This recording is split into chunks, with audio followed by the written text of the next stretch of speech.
শিক্ষার্থী বন্ধুরা আসসালামু আলাইকুম। দেখো সুন্দর একটি কোশ্চেন লিখে রেখেছি। কোশ্চেনটা অন্তরীকরণ অধ্যায়ের। এখন বলতেছি এই যে দুটা কোশ্চেন লিখে রেখেছি আমাদের অক্ষরপত্রের 9A চ্যাপ্টারের, খুবই গুরুত্বপূর্ণ। এটা প্রায় সালে এসে থাকে। আর যে দুটা কোশ্চেন লিখে রেখেছি, limit x tends to π/2 minus x into tan x, এটার মান নির্ণয় করতে হবে। Limit x tends to π/2 1 minus sin x divided π/2 minus x whole square, এটার মান নির্ণয় করতে হবে। দুটোই একই টাইপের অঙ্ক, যার কারণে এই দুইটা কোশ্চেনে আমি সুন্দর করে একসাথে লিখে রেখেছি বন্ধুরা।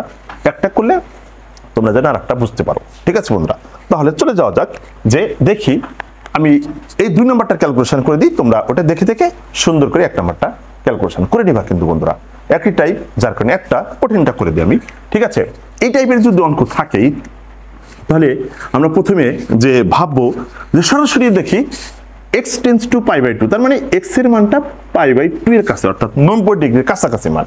এখন যদি বলো যে স্যার তাহলে খুব দ্রুত আমরা দেখি মানটা পুটিং করে দিই, দেখি কি হয়, বসিয়ে দিই, দেখি মানটা কি আসে। কিন্তু কি হবে, আমাদের এখানে অনির্ণয় ফর্ম দাঁড়াবে। যেরকম সাইন এখানে যদি π/2 বসায়, তার মানে 90 ডিগ্রি মান 1, তাহলে 1 - 1, তাহলে কত হলো 0। আর এখানে π/2 বসাও, এটাও 0, 0 স্কয়ার, তার মানে 0/0 ফর্মে আছে। তার মানে কি, মানটা তো পেলাম না, কিন্তু মান নির্ণয় করতে হবে। এই ক্ষেত্রে এই অঙ্কটার জন্য আমরা সুন্দর করে যে কাজটা করব, যে এই x = π/2 + h এইভাবে ধরবো, ঠিক আছে বন্ধুরা? এবার যে অক্ষরের মাধ্যমে ধরেছি, এই অক্ষরের মাধ্যমে এই সম্পূর্ণটাকে আমরা, অর্থাৎ এই যে x এটাকে এখন h এর মাধ্যমে প্রকাশ করব, ঠিক আছে বন্ধুরা? একটু ভালো করে লক্ষ্য করো। ওকে, এখন এটা যেহেতু ধরেছি, এখন এটা লিখতে হবে যে যখন x টেন্ডস টু π/2, তখন দেখি আমাদের h টেন্ডস টু কি দাঁড়ায়, ঠিক আছে? 0 দাঁড়াবে। এখন কথা হচ্ছে কিভাবে স্যার, এটা তো স্যার বুঝি না, কোনো ব্যাপার না। যে দেখো এইখানে আমরা এই x টেন্ডস টু π/2, এই যে এখানটাতে মানটা বসিয়ে দেখো, যেরকম তোমাদের চোখের সামনে ধরে দিই, যে এরকমটা আছে, তোমরা খাতার সাইডে একটু করে রাখবা, ঠিক আছে?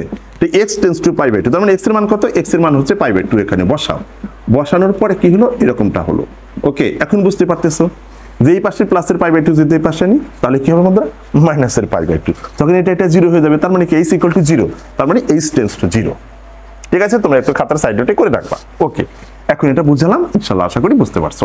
এখন পুরোটাকে আমরা চেঞ্জ করে দেব, যে দেখি যে কেমনটা দাঁড়ায়।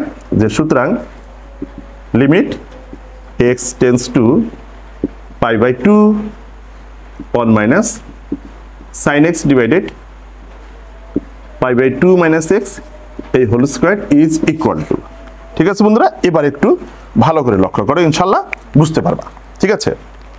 দেখো কেমনটা দাঁড়ায়, যে এখন সব h এর মাধ্যমে নিব। লিমিট এই h টেন্ডস টু 0, ওকে। এখন এইখানে 1 মাইনাস এই x এর পরিবর্তে যা ধরেছি তাই লিখতে হবে sin π/2 প্লাস h ধরেছি, এটাই লিখতে হবে। আর আমাদের এখন এইখানে যেরকম π/2 মাইনাস x এর পরিবর্তে এটা ধরেছিলাম যে π/2 প্লাস h, এরকম ধরেছিলাম। দেখো বন্ধুরা একটু ভালো করে লক্ষ্য করো, ধরেছিলাম, কিন্তু এই মাইনাসের কারণে মাইনাসে প্লাসে এটা এখন কি হয়ে যাবে, মাইনাস হয়ে যাবে। এরকমটা কিন্তু হবে, একটু ভালো করে লক্ষ্য করো, ঠিক আছে?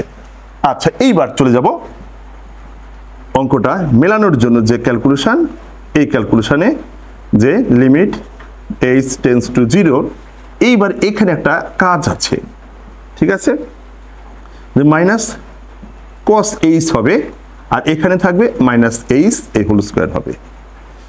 এইখানে একটু কাজ আছে, যে স্যার এইটা কিভাবে হলো, মাইনাস cos h হলো, অর্থাৎ ছিল আমাদের sin π/2 প্লাস h, এখন এটা কিভাবে cos h হলো। ওকে, এখানে আমি একটু সংক্ষেপে তোমাদের বুঝিয়ে দিই। এটা আমাদের অনেক সুন্দর করে বোঝানো আছে অন্য একটা ভিডিওতে, আমি ওখান থেকে তোমাদের লিঙ্কটা দিয়ে দেবো, তোমরা ওখান থেকে দেখে নিবা। জাস্ট আজকে একটু শর্ট করে দিই। মনে করো এরকম কোয়াড্রেন্ট অঙ্কন করলাম, এখন এখানে π/2, তার মানে এইখান থেকে এই পর্যন্ত 90 ডিগ্রি হওয়ার পরে প্লাস আছে, তার মানে এই ঘরে প্রবেশ করলাম। প্রবেশ করার পরে দেখতে হবে যে এটা এই যে অ্যাঙ্গেলটার জন্য আমরা কোন লাইনকে স্পর্শ করেছি দেখতেছি, ভার্টিক্যাল লাইনকে স্পর্শ করছি। ভার্টিক্যাল লাইনকে যদি স্পর্শ করি তখন আমাদের সাইন কজ হয়ে যাবে, যার কারণে সাইন কজ হয়ে গেল। এবার দেখি যে আসলে যা নিয়ে কাজ করতেছি ওটা আবার ওই ঘরে আছে নাকি। সাইন নিয়ে কাজ করতেছি, এটা তো সাইনেরই ঘর, যার কারণে মনে করো যে ওই প্লাস হয়ে গেল, ওই প্লাসে মাইনাসে আগের সেই মাইনাসে রয়ে গেল। ঠিক আছে বন্ধুরা, আচ্ছা এইভাবে কাজটা করলাম। এবার নেক্সট লাইনে যে কাজটা করব, লিমিট h টেন্ডস টু 0।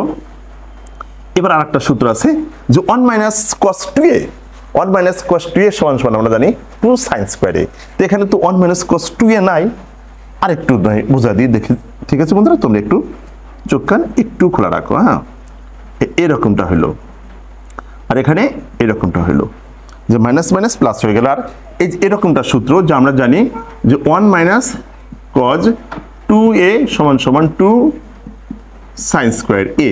এখন যেহেতু আমাদের এরকমটা আছে 1 মাইনাস cos h, ঠিক আছে বন্ধুরা, একটু ভালো করে লক্ষ্য করো। মনে করো 1 মাইনাস cos এই যে 2a, এই যে তৈরি করলাম। এখন 1 মাইনাস cos 2a সমান সমান এই যে 2 sin স্কয়ার a, h ভাগ 2।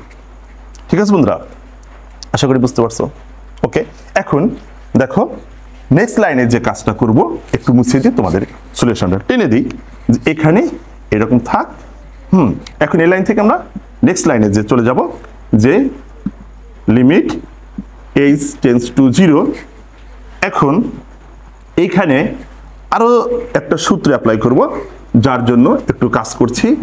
যে এই সাইন h ভাগ 2, এখন আমাদের এখানে h ভাগ 2 লিখলাম, ছিল শুধু দুইটা h, তার ভিতরে একটা h লিখছি।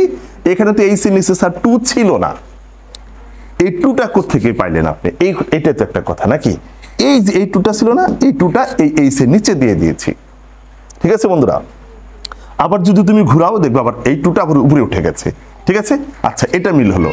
এবার আরেকটা দেখো, একটু লক্ষ্য করো, লিমিট h টেন্ডস টু 0।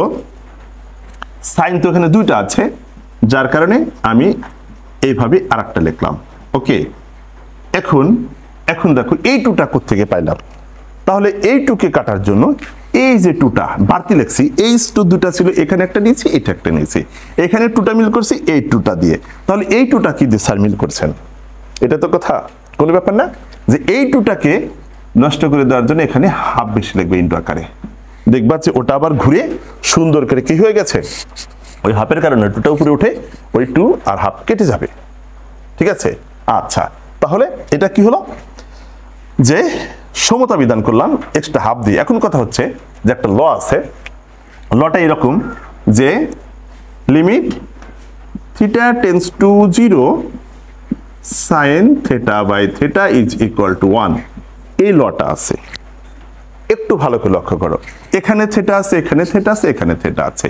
তাহলে স্যার এইখানে h ভাগ 2 নাই, কিন্তু এখানে h ভাগ 2 আছে, h ভাগ 2 আছে, h ভাগ 2 আছে, h ভাগ 2 আছে, কিন্তু এইখানে তো নাই।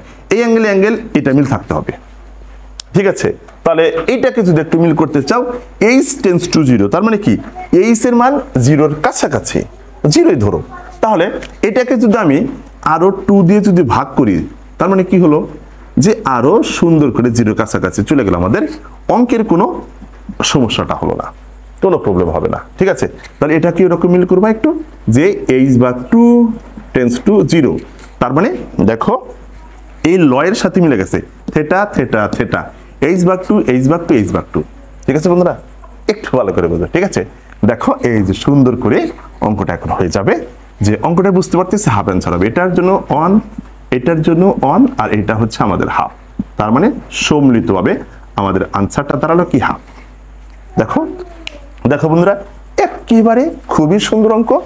এই অঙ্কটা যদি পারি তাহলে এই অঙ্কটাও খুব সহজেই বুঝতে পারবো।